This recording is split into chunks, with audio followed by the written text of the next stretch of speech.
Believe you can and you will. Success is the best revenge.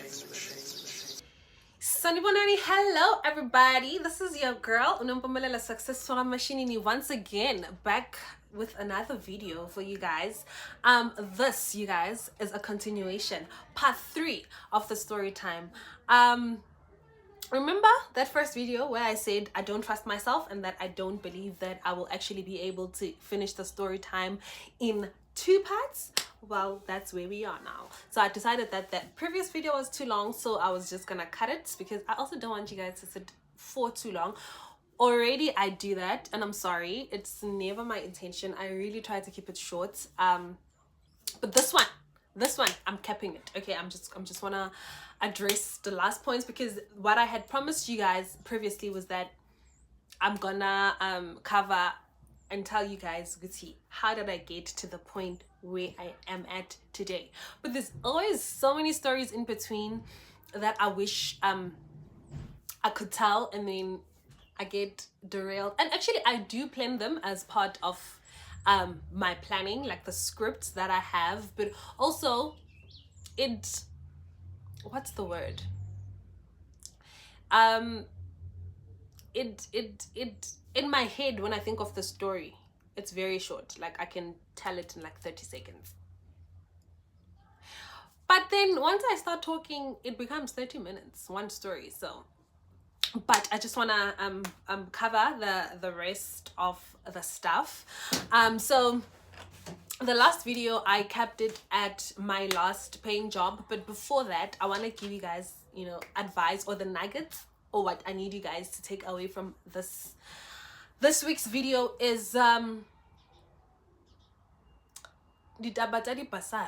you know, because the last story I spoke about interviews, I then remembered that I actually had my first ever interview. Was not that one at the NSFAS one. It was actually with the Bursary. So a funny story, right? I applied for that. It was in the newspaper, it came out, and a cousin of mine said, like I said, it's always nice to have people that will just encourage you to be at your best and knock at those, you know, opportunities, and not leave any doorknob unlocked.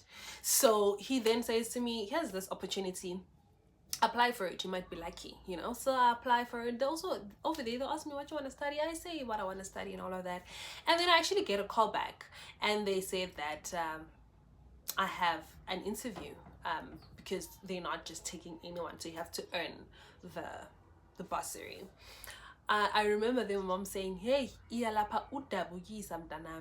look sad and everything, so that they see that you really need this, because I needed it. You know, I didn't have an option for, you know, funding, any other option. I did like I said, I did not really pass my metric as well as I would have liked, so I did not even qualify for most bursaries, as I did not have any distinctions or anything like that. So but this was a big, you know, a huge shot, because this one, they were not really looking for, you know, bursaries, or they were not really looking for like top student wara. It was not about the distinctions. It was really about just giving an opportunity and hearing your story, and also ensuring that once you are done, then you're gonna be able to give back to the community that would have then obviously basically the community that took you to school and the community you need to serve. So I went there, and when I got there, guys, another thing for students, especially, and learners, especially guys, if it's things like these that have to do with bursaries and anything else, please be on time. Please keep time. Okay, I was on time for my interview. I remember we arrived there early. We said, you know, whatever, and there was a panel. The panel, guys, the panel for the bursary was even scarier than the one for the job. But they asked me questions, you know, tell us about yourself. They asked me who our ward counselor was in Brakpan. And I was like, you know, when you have no idea, like, you know, sometimes you can take a guess and be like, whatever. They asked me which ward I'm from and who's the ward counselor there. And I was like, so for that reason, I knew I didn't get the bursary, because I was just like, how do I not know the counselor? You know, so also please be prepared, guys, for, I guess, such a question when you go to, especially these local bursaries. I don't know if they still ask them, or they ask them to everyone, or all these local bursaries ask them. But if you're going to, especially a municipal bursary, because this was a municipal bursary, Egodoleni, they asked me that sort of question. So please be prepared for that. They asked me for, okay, so like, tell us about yourself kind of thing. What do you want to study? They asked me why I want to study it. And then they asked me, when I get the bursary, what am I going to do for my community once I have, you know, studied and I've received my degree and all of that? How am I going to give back to the community?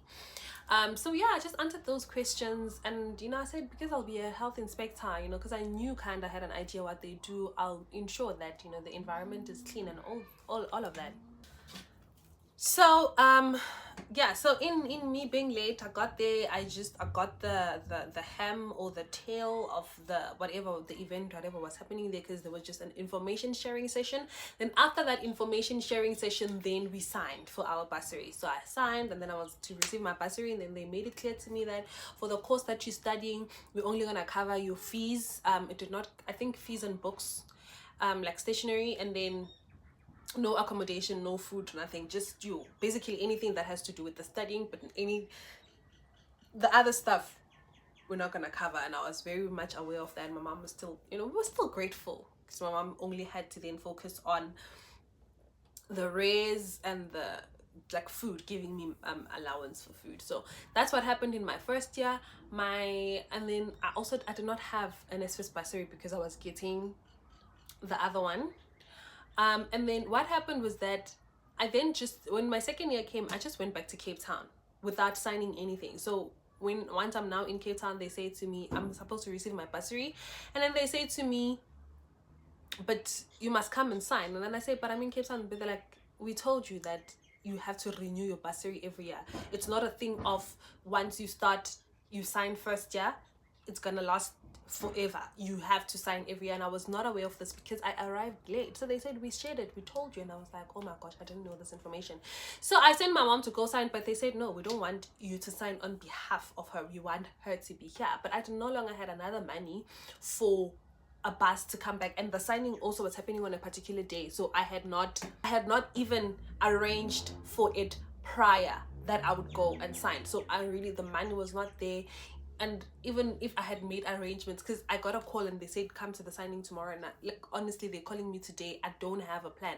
I sent my mom, they sent her back, and there was no other day for signing. There was no other plan I could have made for me to go and sign. You know, I said something like, okay, send me, you know, the documents, and then I'll sign them, and then I'll scan and email them back to you, and that was not allowed. And it was just a stressful period. But that's how I lost my bursary.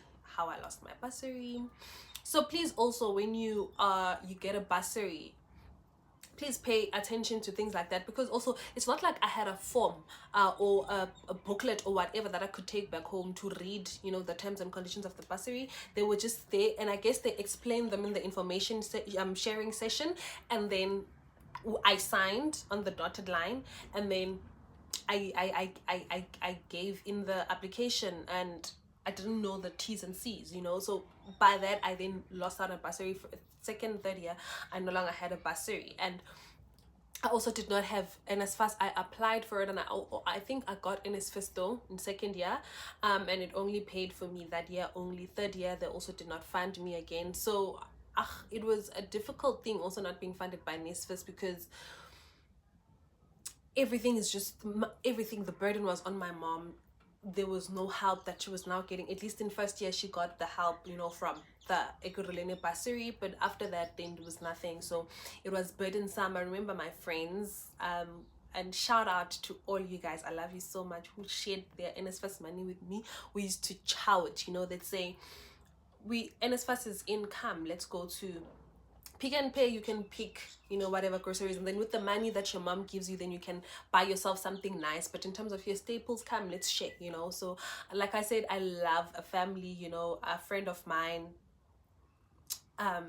would take me out on, like, you know, we'd have what we call NSFAS lunches, you know, where they NSFAS at the time would give you stores where you're allowed to buy like Spar, Pick and Pay, ShopRite, and which one also. So there's this Spar that we liked that sold nice things that we loved. So he'd just say, come, let's go and, you know, have an NSFAS lunch, and then he'd say, pick whatever you want, Mgani, and I'd pick, and I'd even take dessert, and then we'd go to a park and would just sit there and eat, you know.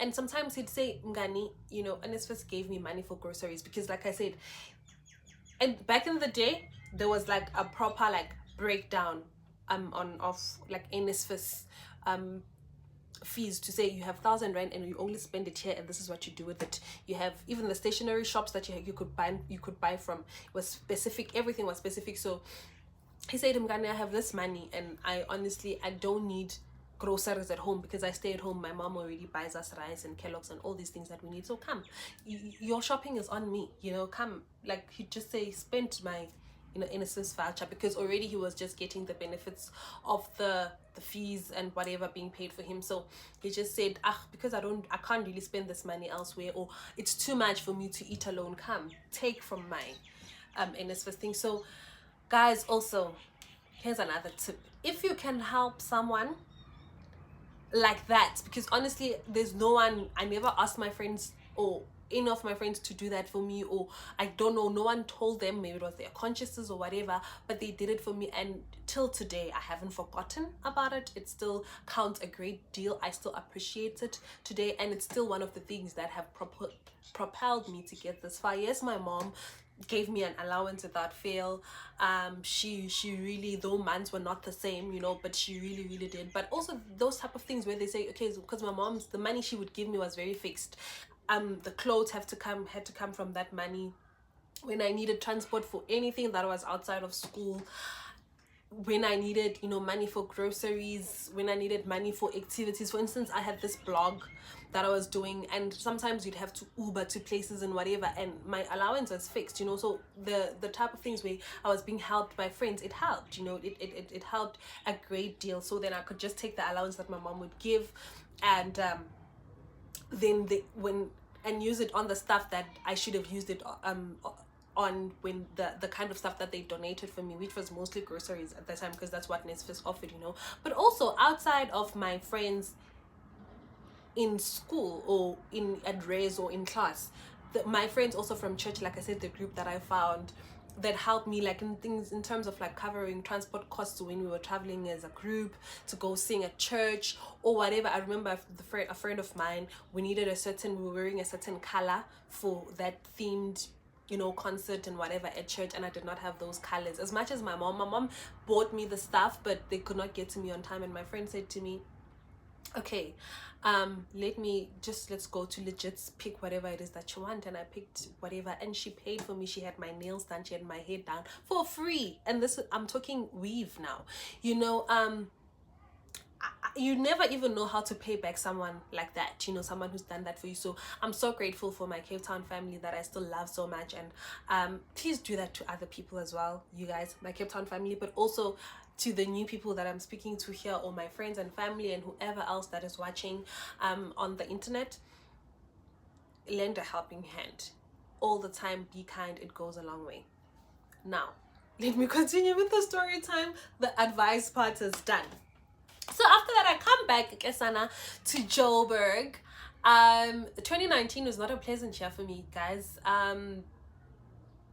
Yeah, I felt very, very lonely and lost and empty and sad, in that. Yeah, I don't want to say depressed, I don't like using that word, but yeah, I remember, like, my friends would come here. My cousin, I remember my cousin is one person I'd tell the most, where I'd be like, you know what, I feel so lost, after coming back from Cape Town.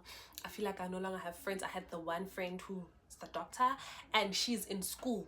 Most of the time she's in Pretoria. We're not even in close proximity to one another, and I don't have a job, and she's still also a student. It's not like we can make plans to meet up or do anything. We all just still dependent on parents. So I'm lost. I'm applying for jobs. I'm not finding any. I don't have my community service, so I actually don't even, I'm not an independent practitioner yet, so I don't even qualify to be hired anyway. So it was difficult. So I stayed that year, and then towards the end of 2019, we were still just applying for the community service when it opened for us to apply for the next year. I remember what helped me, and now this is where the story comes, where I said I would tell you guys about the crèche that started when I was a baby, and the crèche I went to. So my mom, when I was in my second year in varsity in 2017, no, third year in 2017, I got a call, a very random call from my mom and my brother. Then they said, the crèche is turning 21 years old this year. This was in 2017. The crèche was turning 21, and my mom said, and I feel like it's been like such a long time, and I feel like we need to take it to the next step. We need growth. I need growth as a person, and I need a challenge. So I want to open a school.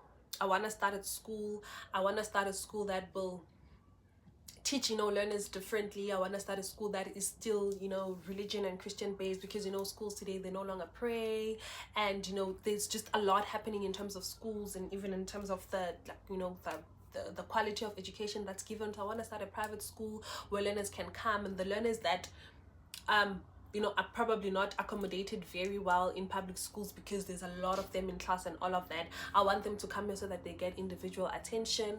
So as a result, I'm not going to make the school very expensive. It's not going to be one of those fancy like private schools. It's basically an NGO public school. Basically it's a non-profit private school. It's registered with the NPO. So because I wanted to still be affordable, for everyone to come and study here, but still offer a good quality of education, and also be accessible to especially those learners who need the attention and who also need the grooming and the guidance. So then she said, because when I went to go when I inquired about starting a school, they said that you need to have 3 people, which are going to be 3 directors, because you can't start a school alone. You have to have a board of directors. And then I decided to myself, and when I prayed about it to God, he then said to me, these are the people that I've given you, your children. There's no one else that I can trust more than you guys, given history and everything else. So I need you guys to be the board of directors. Back when she said it, it was exciting. I didn't understand it at first, because for me, by the way, guys, in my family, I'm the one that's the most, I don't want to say pedantic, but the most careful, I'm the one that thinks things through. I'm not impulsive in decision making, and also I'm hesitant. Also, I can even say the most hesitant when it comes to making decisions, because I told you guys that change is a big thing for me. So I'm scared of jumps. I'm really, really scared of jumps, and something obviously still, like I said, I'm working on. But honestly, in my nature, I'm not that sort of person. So I was really reluctant and hesitant, but my mom said, no, you're gonna be okay. By the way, you are that side, we are the ones that are the side. We'll just be calling you into meetings and like do virtual thingy bobs, whilst you that side. I just need you like just to sign on things, and all of that. And then I was like, okay, cool, I guess I can be part of. So we'd have meetings. They'd call me, this is needed. Imagine I'm in school, I have other things that I'm doing, student life is surrounding me, And then I must be now a director, and I'm being called into meetings. They're saying, oh, they want this, we need to have, we had a lot of things to do, develop policies, do all sort of things. And I would have to be in on it because I had to sign in on everything. And that's when, so by the time I came back in 2019, there was a school standing at home. But we were still in the process of registering as well. So I then, took over, not like over the whole thing, but I like took part in everything that was happening, especially in terms of the registration. And we pushed the school and we got it to register. So I remember it was a very difficult process until in 2020. You see, the day before that announcement of where the president said, we are entering level when the shutdown, where no one was supposed to do anything. It was just, I remember it was just a sudden, that day, the day before then, my mom was called to pick up our registration letter as a school in 2020. So our registration, the time on the period where we registered was a very difficult one, because it was then during COVID, and we had to register for even more things, because remember, you had to register to operate during COVID. We had to have a separate or different certificate than the one we already had. And we also had to register like our cars, for like transport services and all of that. And we had a lot of equipment to buy, PPE, temperature scans, get more personnel working and all of that. So it was difficult, but then I was working at home. So what made before 20, now I'm backtracking, and I know, guys, sorry if I'm all over the place, but I'm backtracking. Before we got to that point, I was now just working at home on that project of saying we're pushing the school to get registered. Okay, we had a lot of lows, but we made it through. But also what I was looking forward to was the fact that we're registering for our community service, and I was meant to get my community service in 2020, based, because that's the period I registered for. So what then happened in 2020 was that all my friends, you see, the ones that I toyed with and I helped, and where I figured out that we were not registered and whatever, all of them got community service except myself. That was one of the, and maybe sometimes, I don't know, it's not their fault or whatever, and I don't want them to feel bad if maybe it warrants one to feel bad that this happened. But I couldn't understand. It was a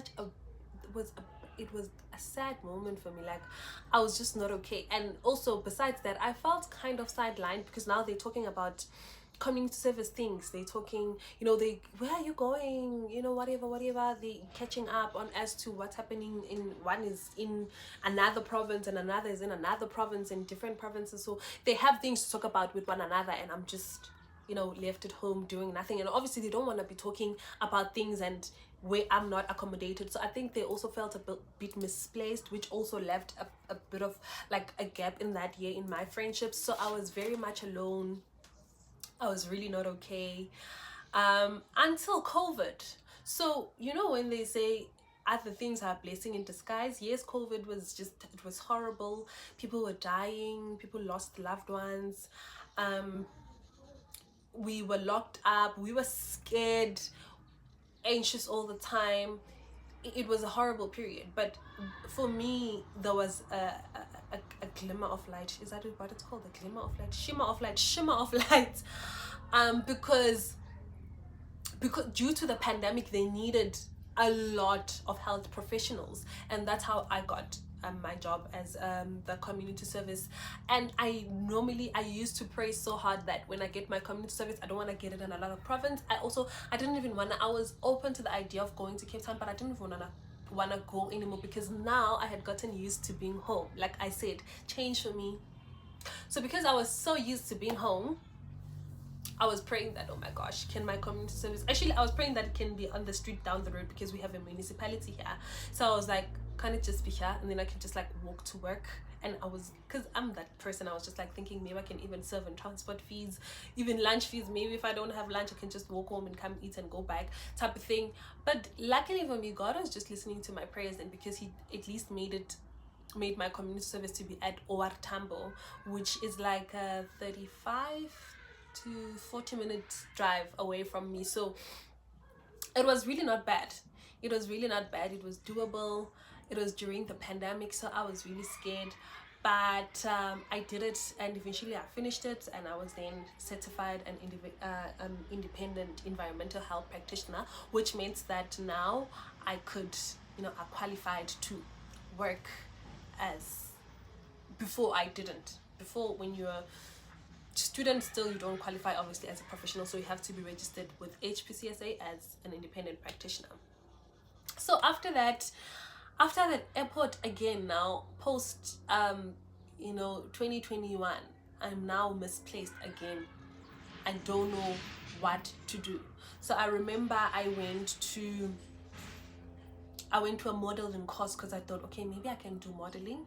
I went for a course there, and I really felt misplaced. I felt like I did not belong in that environment. Like when they because also, guys, please, ladies and gentlemen, and whoever else is listening, can only be ladies and gentlemen, but please, when you go to places such as the places that I tell you about, places like where I went for like exhibitions, places like, I would go for, my blogs where it was events with like celebrities and everything, places like where you go for a course of like modeling like I went, or places where you go for a course for like nails, or in varsity or wherever, please do not believe anyone that tells you that you cannot do it, or don't be scared, because sometimes a person won't tell you directly and say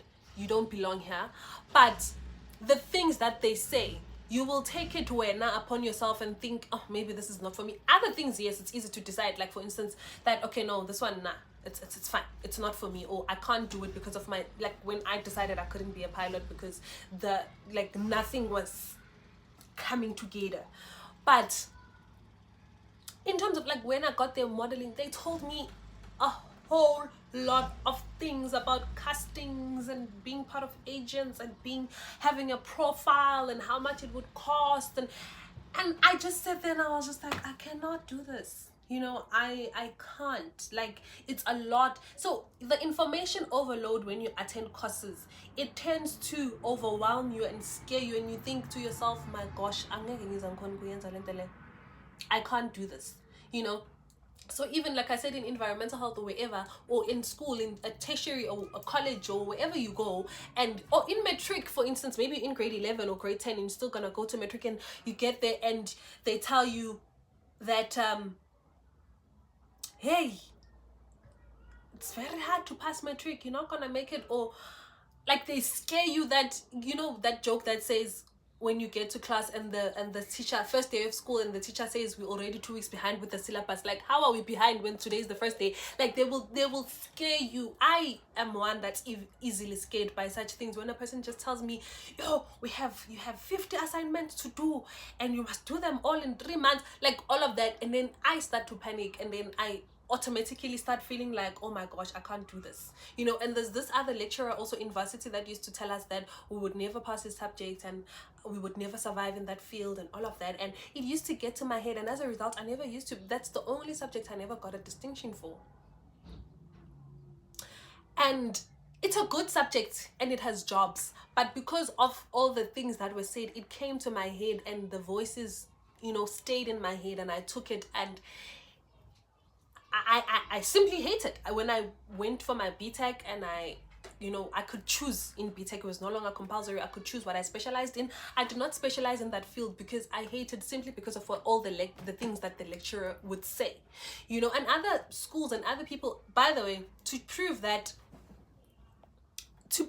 this can also be true, we had an exchange of lectures where our lecturer had to be on leave and someone else replaced him. When the other lady came, she was so encouraging. We passed, we were getting 90% and all of that, and when the other gent came back, he was angry that we passed so well, and he was also probably wondering why, but that was because this lady was not giving us the answers and whatever. We figured them out ourselves, because she was so kind, she was so nice, she was so encouraging, and we were passing as a result. So never let anything that anyone tells you scare you. When they say, my goodness, $100 million is required for the course you want to study. Don't give up without even having tried because of being, you know, discouraged by whatever it is that they tell you. Because sometimes when people are in a particular field or whatever, they become so passionate about the things that they talk about and whatever, and they just feel the need to share this information and tell you how hard it is. Like myself, for instance, sitting here and telling you, oh guys, varsity is hard, yo, but if you go there, you know, hey, yeah, you're not gonna cope, you know. And then now, because you're just this person, I'm this person, and maybe you're watching as whoever, and you feel like, oh my gosh, if this lady says it's this hard, then clearly I can't do it. No, never let anyone tell you otherwise.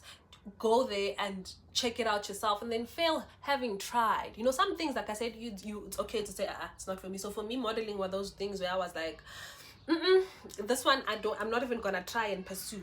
But when you get to such places, never let it or make it, never let anything or anyone make you feel like you don't fit, you don't belong. You must be the one that decides if something is for you, not because you were scared or discouraged or told otherwise. So yeah, after that, after working at the airport, like I said, then I went for the modeling, and then I figured, no, it is not for me. And then a friend of mine in 2021 was so kind. By the way, it's funny how she said to me, you know, I'm working, and again, this happened to me, and I keep telling the story, and I always wonder, I must actually call my friends and ask them how it makes them feel when I share the story, because I always wonder, you know, how like they feel. But again, we were applying again now. We were applying again, and the posts came out, and then you know how they shared with like friends, said, okay, let's all apply for this. Here's a post at the University of Johannesburg. It was a research assistant post. We all apply with my friends, and then they get the job and I don't. And I'm just like, but we are the same people. We started the same course, we finished the same year, everything of ours is the same. Gandhi, you know. And guys, and I'm not even saying this to like, you know, but it's very easy to compare when you're in such spaces, because you think, you know, especially when you're a group of friends, because you're thinking, we all, you know, graduated together, now we're gonna all go work together, and now we're gonna go, you know, it's easy to be misled by that. But just know that, and at varsity they used to tell us a lot to say, guys, yeah, you might be best friends and whatever, but actually here you are enemies. Out there, it's a dog-eat-dog world. It's survival of the fittest. When you get there and there's an interview in front of you, you are going to want to nail it. It's no longer gonna be group work and an assignment now. You're gonna have to be, you know, standing alone. And I think you overlook that and think, you know, these are my dogs or whatever. And sometimes it's not even them, your friends, competing with you and whatever. It's just as simple as you guys sending even the same looking CVs, you know, and because we even do our CVs templates together and whatever. But then they just choose them and not you. And also, it is okay. Like I said in my first video, sometimes some things you are not destined for. And that's why they then tend to not work that you anticipate for yourself. Or maybe God has different plans for you. Or there's somewhere else that you're destined to be. And because you are, you know, you are not in that way, there's something that pushes back to that way. So always understand that. And I'll tell the story with that mentality now. But back in the day, I was just like, how? EJ, you know? And then I let it go. But now, once again, we are back. We are done with our community service. We all finished, and we all got the stress of, oh my gosh, we are all not working. And then we help each other find jobs, or are applying for jobs together. And then they now get the job and I don't. And now back in the same situation where they are working and I'm not. This time, I really did not take that much of a knock off it, because it was only, I think, 2 of my friends, not all of us. But it was still hard, you know. So then they worked for a year and I was not working together with them. And then when a space opened, a very beautiful friend of mine, who I've mentioned previously, Utand, then said to me, my love, there's an opening here, but I don't think you'd survive in this workplace. So I asked her why. She says, hey, bruh, we work in Hillbrow, and the what's this called? The conditions are tough, you know. And being the person, like I said, my friends know me. They know how much I panic. They know how much I'm scared. They know how much so she's like, hey, I don't think you will survive here. And then I was like, no, but don't judge for me.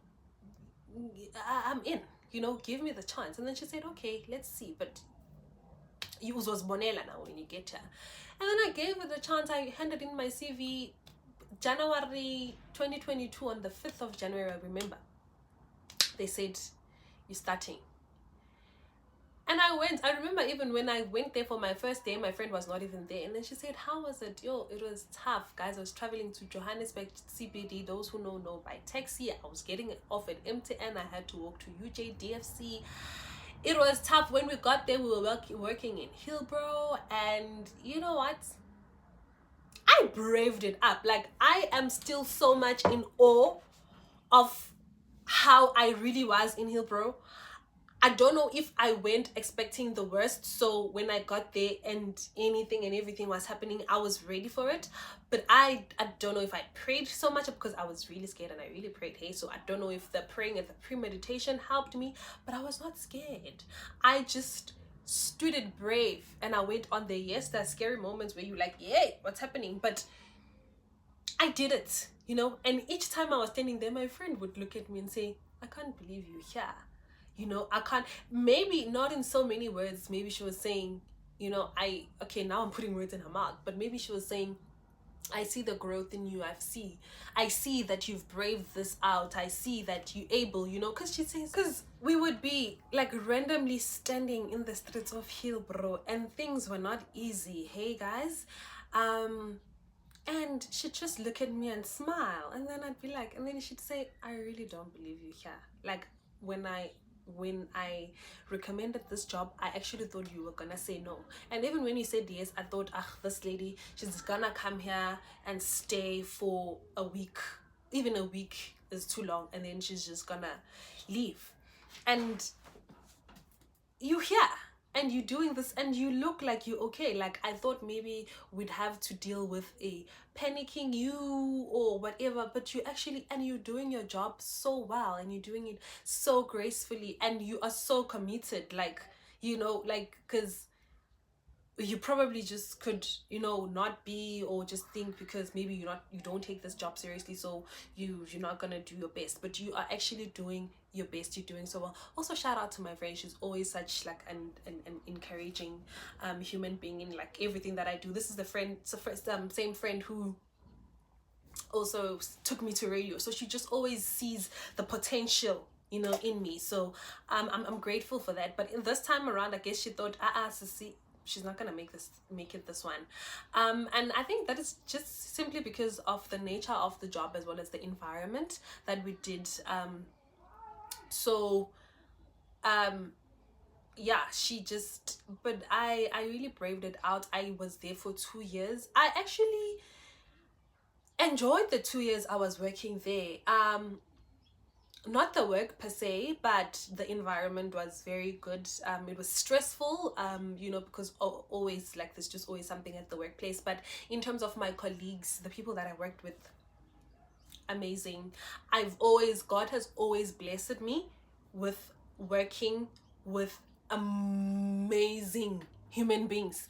From the first day I set my foot at work, it sounds like I said foot at work, I've never struggled with toxic colleagues ever. From when I worked at NSFAS to when I worked at the airport. My goodness, my airport family, it was insane. The support and the love I got from them was crazy. Where else? At UJ, I had my fellow friends and like fellow peers, also because we had all studied environmental health. It was amazing. So that has made all my workplaces bearable. Some, you know, management and whatever, what they expect from you has its own things, and how maybe they are treating you can be the issue. But in terms of colleagues, the people I sit with and I work with on the ground, yes, it was a lot. It was also challenging, but it was doable, and I did it, and it was great, and it was nice, and I enjoyed it, and I'm thankful to God for that opportunity. I think that Hillbrow and working at UJ and the whole situation, working at Joburg CBD,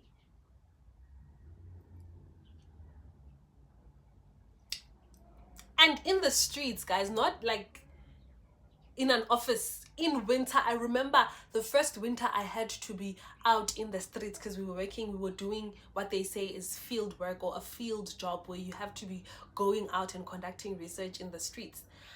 I pray, more than even for the crime and whatever, I would be praying for the cold. When winter came, I was like, God, I don't know if I'm able to survive this. I used to tell everyone, they're like, how's your new job, whatever. I said, you know what, guys, it's fine, whatever, I'm doing it, but I don't know if I'm gonna be able to survive winter out in the streets. And there's nothing people could say, they just they can just only listen. And I prayed to God, and the winters were cold, but they passed like a breeze. I would get sick, I would not go to work the following day because the previous day or whatever it would be, but I still did it, and I survived, and I'm still grateful to God for that. And I was telling at the launch of Masiphumelele movement, because we launched the movement, and I'm probably just gonna post the video of what happened on that day if I'm able to get all the footage together. This is what I was telling people, that job taught me to be able to knock on doors and expect whatever from the other side of the door. Be okay with whatever the answer is going to be. Be okay with one person would open the door for you and bring you into their home, make you a cup of tea, and you'd be warm. Another would slap the door on your face. Another would say, okay, yes, but let's stand outside, because of their trust issues and all of that. So it taught me a lot. It taught me bravery, and it made me believe that I can do a lot, so that's what then pushed me to start my own business, Ceci Nail and Beauty Bar, which happens to be where I'm sitting right now. I decided that UJ was no longer for me. I really did not feel like I was getting any fulfillment from the job, so I decided to start my own business. So when I looked around, I said, okay, what do I like to do? Then I said, let me do skill work. And then, because I'm still not finding a job in my field, and then I learned how to do nails, and then now that's where I am now as a nail tech. I'm a nail tech at Ceci Nail and Beauty Bar. I'm a director at Tudo Private School, and I also am the founder of Masiphumelele Movement, which is on this channel, and all the things that are going to come with it. So thank you so much, guys, for staying with me and listening to the story, me telling my story. And I hope that the lessons that I was trying to share in between the stories, I know it would just be hlaka in there, but the lessons were just really coming to me as I'm talking, to say, don't let other things deter you. Don't let other people tell you otherwise. Move, with determination in your heart in life. Don't let anything stop you in your tracks, and that everything happens for a reason. There's a reason why everything happens, though. So don't be so caught up in whatever is happening to you in that particular season, because it will pass, and then there's a lesson that you're going to learn from it. Because from everything that I've been through and everything that has happened, I've learned a lesson from it, and I've also gotten these wonderful people that are my beautiful family. If you're my former colleague from wherever we've worked together, whether it's in Tuto, whether it's wherever in Cape Town, wherever, or if you just was my friend, my race friend, my church friend, my school friend, my work friend, whatever, I appreciate you, and thank you so much for playing a role in my life and shaping me into the person that I am today, and all the advices that anyone and everyone has given me, and also for being here and watching this, and also moving forward with the support that you will further give me. I appreciate it so much, and I thank you so much for watching. I almost became emotional in this video, so I've been holding it together so much, but I'm grateful and I love you guys. Please don't forget to press the like button, share the video, tell the stories, and share the stories with all others who you feel might need them. I love you so much, and don't forget to subscribe if you've watched till this far, because this video is like such a touching one for me. Please leave a white heart in the comments and a purple one next to it. Thank you so much. Love you. Bye, Gasaner.